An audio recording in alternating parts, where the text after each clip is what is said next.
Howdy ho, Arkansas Pilgrim here again. Well, this is my bush hog. This is not me. But hey, I cracked the screen on my phone again right over the part that points at me, you know, the lens that I can do on selfie mode. So hey, you're missing the blessing of my beautiful face. At any rate, back to the subject.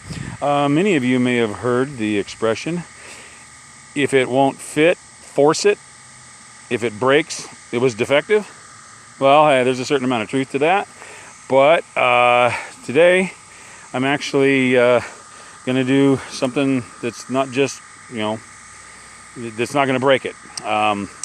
This is, you know, if it doesn't work, beat on it with a hammer. And that's actually what I'm going to do, because this, I think I mentioned in a previous video, my hitch broke on my new to me tractor and bush hog, and I had to get it fixed, but it was twisted. The guy got it straightened as good as he could. It is bolted back on, but you know, there's little curves to it.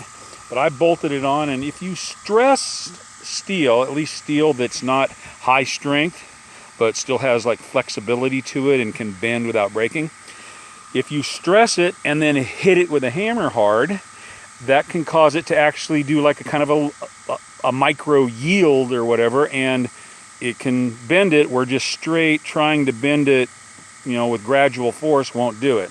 So I've bolted this on tight here, and now I'm going to beat on it with the hammer to hopefully cause some yielding and straightening out of it, which doesn't really matter because now I've actually got it on the piece of equipment, but I figured I'd do it anyway. So let's see.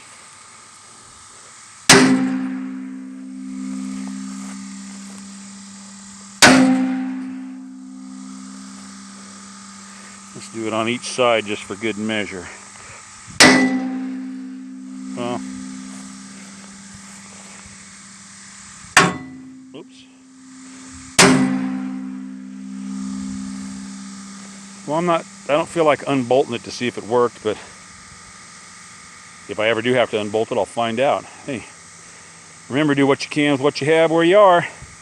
God bless y'all. See you next time.